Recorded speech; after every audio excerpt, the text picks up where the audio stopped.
Hello, we're still in medieval times.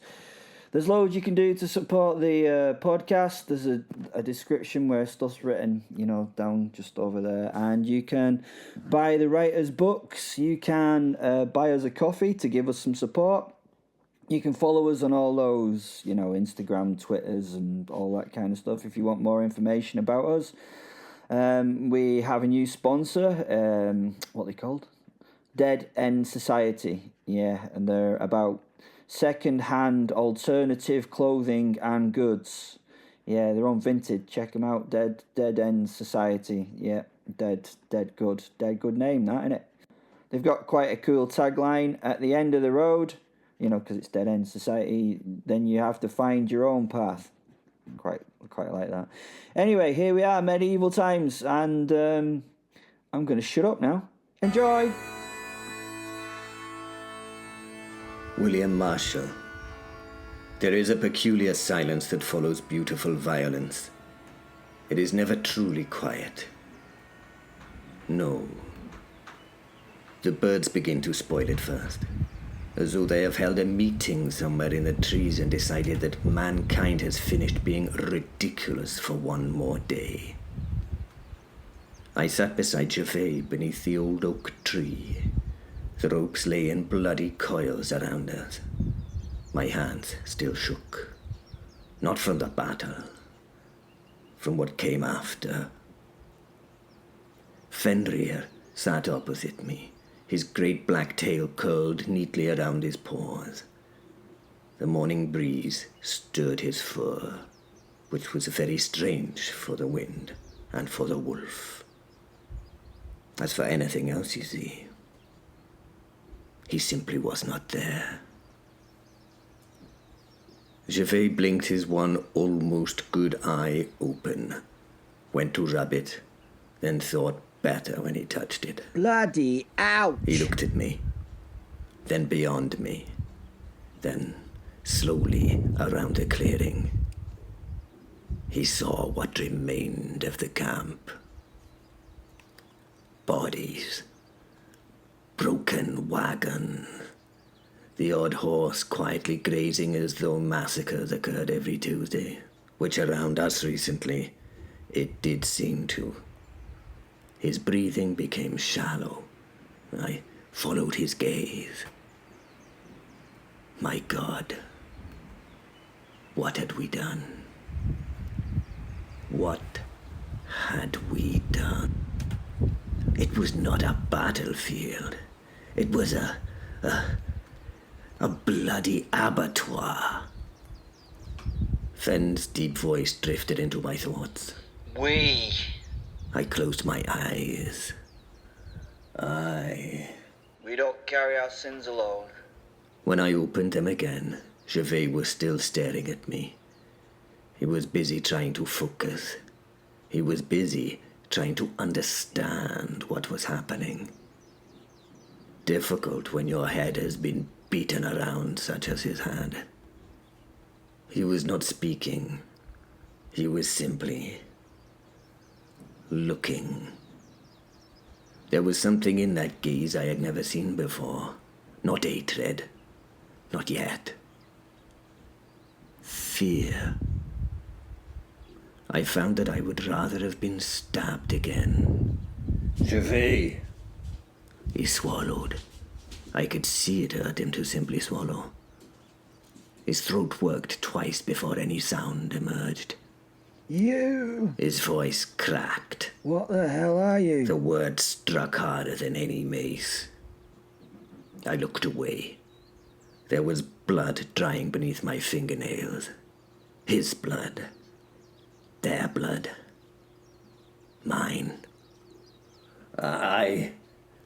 The lie formed, but then it died before it reached my tongue. I had never been very good at lying, you see. Fenrir watched me quietly. Don't. He deserves the truth, he does. Does he? I frowned. He saved my life, he did. Yeah, you're right, he did, that's true. Then surely, honesty is what he deserves. Fenrir's great amber eyes remained fixed upon me. He deserves to keep his soul, William. I turned back to him and stared hard at him. What does that mean? You know exactly what that bloody means. I did. If Gervais believed what he had seen, a wolf, impossible, monstrous, a thing no priest would ever call anything, except a servant of hell, then every lesson he had ever learned would command him to denounce me. Not because he hated me, but because he loved God. Fenrir spoke softly to me. You ask him to choose between heaven and you. I looked at Gervais. He was waiting, patiently, terrified, trusting me enough to hear the answer, wanting desperately not to hear it. I have something to tell you, Gervais. Fenrir lowered his head. William. I owe you that, I do. No. You deserve to know. You're asking too much of him. I ignored the wolf. Gervais. He lifted a bruised hand to wipe the grime and blood from his mangled face. The hand and the man both trembled.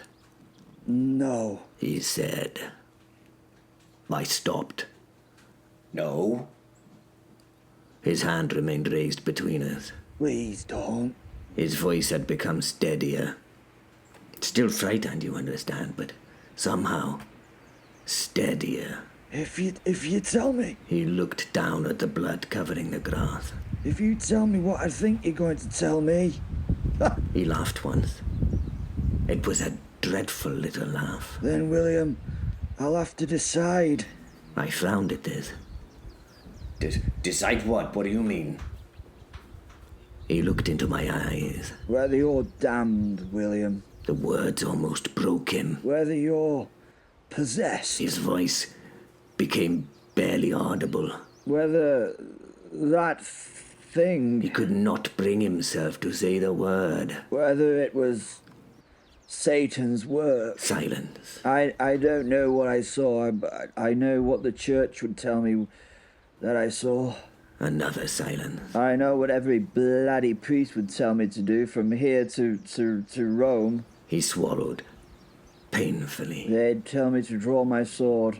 The words hung between us. And I don't. He stopped, tried again. And I don't want to draw my sword against the man who dragged me through yesterday's battle and did this, or whatever this is. He smiled weakly. And whatever this is, you man, you still owe me a drink. Despite everything. I smiled. He noticed. A bloody toothed smile cracked his own face. And there it is again. What? You smiled. I remembered the You wine. better bloody had. He took a long breath. William? His voice was almost pleading now. Please, William, please don't tell me whatever that was. I stared at him. He shook his head.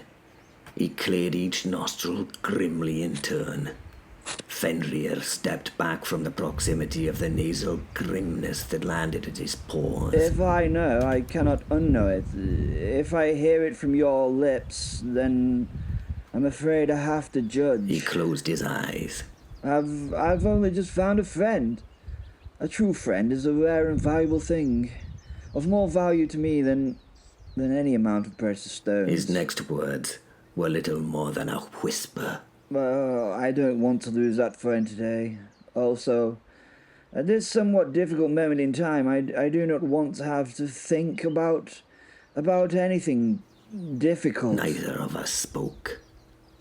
Fenrir sighed, a long, ancient sigh. He's bloody wiser than either of us, you know that, Will. I nodded, almost imperceptibly. Aye. Gervais frowned. What? I realized what I had done. I had answered Fenrir aloud. For a heartbeat, neither of us moved. Then suddenly, in a snap, Gervais looked away. Very deliberately, he tried a wink. It did not work. It just made him wince. He cleared his throat. I didn't hear a thing. I understood. It was the greatest act of kindness anyone had ever shown me in my entire life. He was giving me somewhere to hide. Not forever, you understand. Just for today. And for today. That was enough. Hello, my name is Simon de Montfort, and you're listening to Werewolf the Podcast, a serial killer drama. William Marshal. There are moments in life when silence should really be respected, it should. This was one of those times, which naturally made it the perfect moment for Percy to arrive. A trumpeter sounded somewhere beyond the trees. Not one note. Several, long, needlessly dramatic. Another answered it. Then another. Gervais frowned. Do battles usually have this much music afterwards? I sighed. No, they do not. A drum began beating. Boom, boom, boom. Not the hurried rhythm of soldiers marching to war. No, this possessed entirely too much confidence. It was announcing itself. Fenrir's ears flattened. What in all creation's that noise? We'll see. Do we want to know? Probably not. The trees parted. Out rode the most magnificent white destrier I had ever seen. Its mane had somehow been braided into a shining delight any fine maiden would have been proud of. Its tack gleamed with polished silver and gold. Precious stones studded its finely made face chanfron. A large golden horn hinted that the horse was a unicorn of sorts. Little pennants fluttered from the saddle. I had never before seen a horse wearing decorative ribbons immediately after a battlefield. I had never seen any horse ever decorated like this. Ever. Upon the destrier sat a knight whose armor appeared to have been forged almost entirely from reflected sunlight.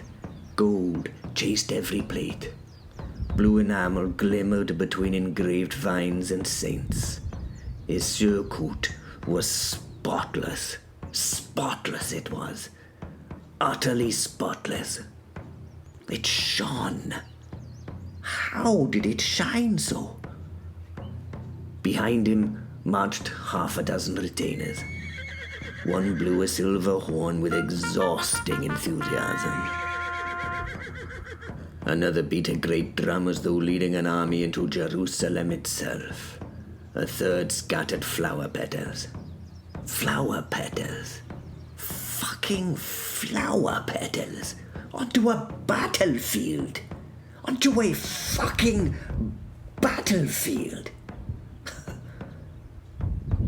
One landed on part of a corpse. Even the bit of corpse appeared to be embarrassed by this.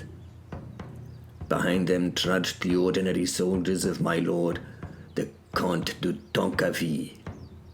Their expressions suggested they had spent several weeks regretting every decision that had led them to this assignment. One veteran looked at the flower petals, then at the bodies, then quietly looked up towards heaven with the expression of a man asking God for patience, or to take him, and take him now. The drummer increased his efforts. Boom, boom, boom. Then the herald rode forward.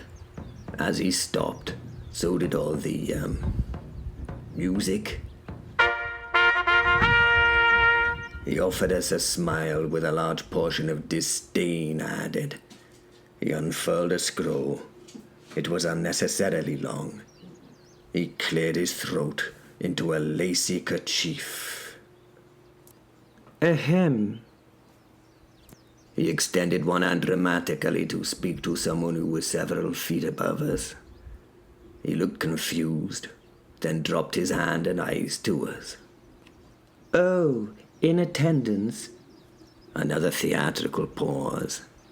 Comes the most noble, the most magnificent, the most courageous, the most illustrious, the most handsome. The soldier behind me muttered. For the love of God. The herald stopped and turned to him. The look quelled the complaints instantly. The herald turned back to us. Ahem. Now where was I? He extended his arm again into some dramatic pose. The incomparable lordliness Percy, of the noble house of Percy.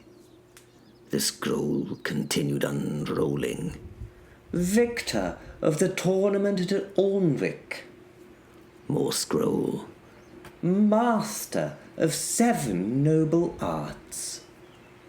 Still more.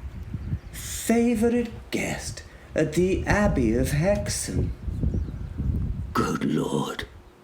The scroll reached the ground. Owner of the finest falcon north of the Thames. Gervais slowly turned towards me. Does he always travel with his own legend? He interrupted the herald. Any chance of a shorter version, chap? The herald gave him a look of disdain which even silenced Gervais, and continued regardless. Patron of poetry, creator of the finest verses of his own, champion of courtly love. The man stopped, met my eyes, then waggled his coiffured, black-dusted eyebrows conspiratorially, then went back to his dramatic pose. Protector of widows. He feigned sadness and pretended to wipe a non-existent tear from his eye. Vanquisher of the infamous, monstrous, gigantic, dangerous, beastly, and rather smelly, black boar of Reddersdale. Fenrir tilted his head. Were there such a beast? Not that I know of, Then why bloody announce it? because it sounds like our proud knightling may once have frightened a pig. Ah, okay. It was admittedly a rather unpleasant pig by the sound of it. The herald finally rolled up the scroll with visible relief. Percy urged his magnificent horse forward. Ah, my dear William, it is I, Percy of Northumberland. He announced. He smiled brilliantly. Oh, and my dear He looked towards Gervais. other, gentleman? Gervais, I supplied. Ah, splendid He name. nodded gravely. I should remember it. He looks rather a brave fellow. It seemed almost certain to me that he would not remember Gervais' name, which seemed a merciless injustice to me, I have arrived Percy declared grandly. in all haste and at the words of your Lord de Tancarville to rescue you from those rough and ready rapscallions.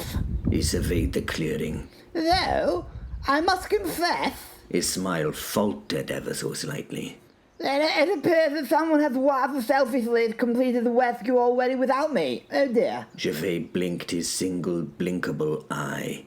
Yes, indeed. Percy pointed elegantly towards the bodies. Oh, that is a shame it is, for I would naturally have cut a glorious way through the cowardly villains. He demonstrated several remarkably elaborate sword flourishes while just managing to remain seated upon his horse. I would have wheeled to the left, He wheeled the horse quite beautifully, actually. then to the right, Another flourish. and then it delivered a devastating downward strike. Another flourish. Before, no doubt, accepting their grateful and gracious surrender when they realize they are outclassed by I, Duke Percy of Northumberland. Ha ha ha! Gervais coughed.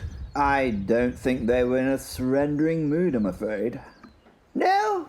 Replied Percy, brushing a lock of his extravagant mane of hair back into place. They seem somewhat more in a dying mood, I'm afraid. Percy nodded thoughtfully. Oh, yes, I can see how that may have complicated negotiations somewhat. Fenrir was making a curious choking noise that sounded like a wolf's laughter. Is he, Gervais started. I believe so. He's got to be sort of impossible, hasn't he? I rather like him. Percy smiled down at us. So? His expression finally changed. He actually looked, really looked.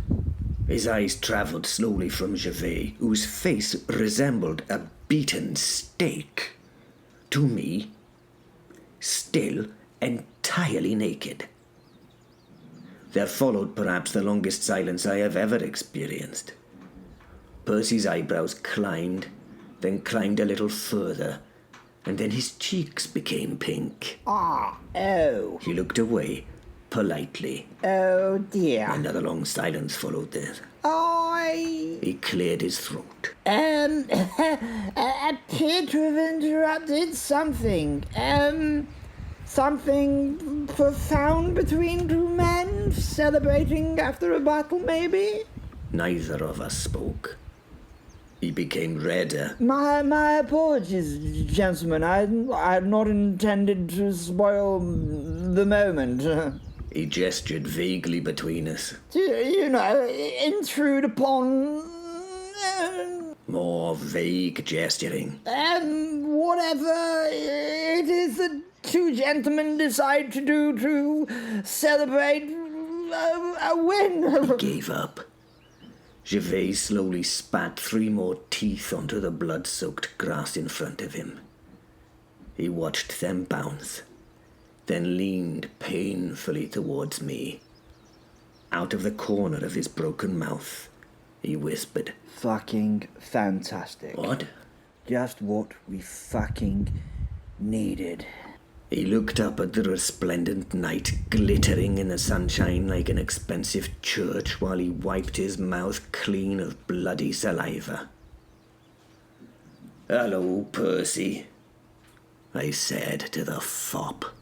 Hey up, this is Belfastus the Unclaimed, and you're listening to Werewolf the Podcast, a serial killer drama, you bastard.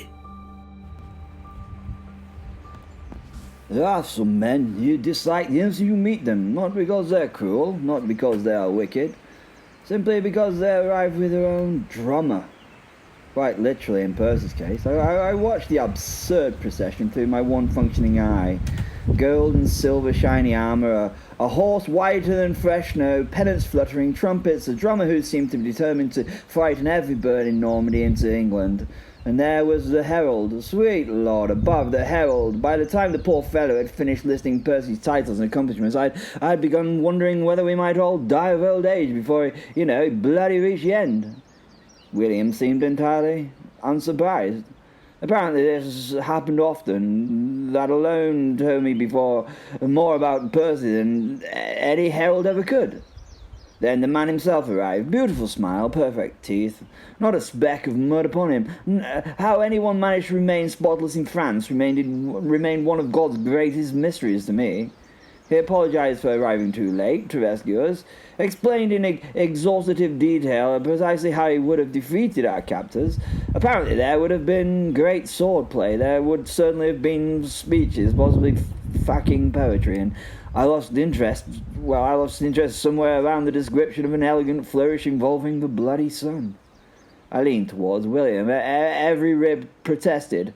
I spat another few teeth onto the ground. They bounced around. Fantastic, I whispered. William glanced sideways. What? Just what we bloody need, what? I looked back up at the shining knight sitting upon his horse as though he'd just ridden out of a fucking illuminated manuscript. The mighty fucking Percy. William's mouth twitched. He was trying very hard not to laugh. Percy finally noticed us properly. He looked at William, still magnificently naked, then at me, looking as though I'd recently attempted to stop a siege engine with my face. His expression became wonderfully awkward. Oh. A pause. Oh dear. He looked away with exaggerated politeness. I appear to have interrupted something. Something profound between two men, celebrating after a battle, maybe? His hand described an uncertain little circle between William and myself. Something. I stared at him. William stared at him. Neither of us possessed enough strength to explain.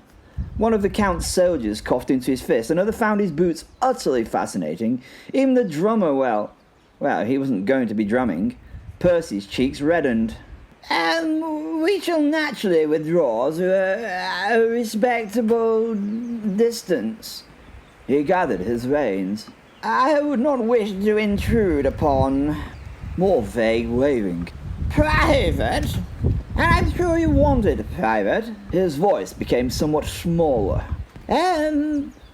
Friendship? He nodded to himself. Yes, that's undoubtedly the word I intended.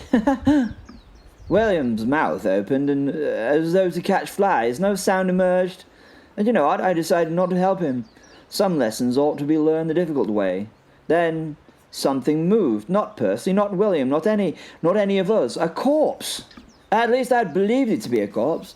He sat bolt upright. His face was white with blood loss. His mail hung in strips. In trembling hands, a crossbow. Nobody moved. Nobody even seemed to notice him. Not the soldiers, not William, not me. The world had become strangely slow. I watched the fellow raise his weapon, his one remaining eye fixed upon William. He smiled, a horrible little smile. I tried to shout. Only a wheeze escaped my lungs. William was unaware. He was looking at Percy, completely unaware. The crossbowman squeezed the trigger. Everything happened at once. Percy moved. There was no hesitation, no speech, no glorious declaration. The peacock simply launched himself from his beautiful white horse. He hit William square in the chest. The pair of them vanished into the mud in a tangle of arms length and considerably less dignity than Percy had enjoyed a heartbeat earlier. The bolt buried itself deep into the oak tree, exactly where William's head had been. Silence. Utter silence. I sat bloody bolt upright. I stared at the crossbow bolt as it vibrated in the tree. Then at Percy. He lay flat on his back. His magnificent armour was no longer magnificent. It was covered in mud, blood, grass, and somehow bloody flower petals. His white horse had wandered several yards away and was calmly eating leaves. The herald had dropped his trumpet. The drummer held both sticks halfway in the air. Even the wind seemed to have stopped out of sheer surprise. Percy blinked, looked at William, looked at the bolt, and then sighed, I do apologize. William blinked in what was apparent confusion. For what, man? Well, I'd always imagined that heroic Westgirth would be rather more elegant. He brushed a petal from his breastplate. I appear to have tackled you like an over-enthusiastic dairy cow. William laughed. Not politely, not quietly. He laughed until tears stood in his eyes. Joking, man. Percy looked faintly offended by this. I fail to see the humour. I know. William managed between breaths. I think Another laugh. that's why it's so bloody funny. I looked from one to the other. The ridiculous gold and silver knight, the naked knight, one had just saved the other's life without a second thought. Perhaps I judged Percy a little too quickly. I sighed. I hate admitting when I'm wrong, I announced to the world. William looked over. I have already noticed you usually are. True. I watched Percy climb to his feet, dusting himself off with all the dignity he could recover. Then I smiled, despite my broken ribs. I still think he's ridiculous, I told William. Well, I'm with you there. So do I. Yes, and so do I, to be honest. At times, that is, sir. Said Percy, making me smile. I then watched Percy retrieve his horse, muttering to it as though apologising for the inelegance of the whole affair. But, I announced, I rubbed carefully at my bruised jaw. I think I rather like him, William. And though I would never have admitted it to his face, I suspected from that moment onward that I'd found another brother.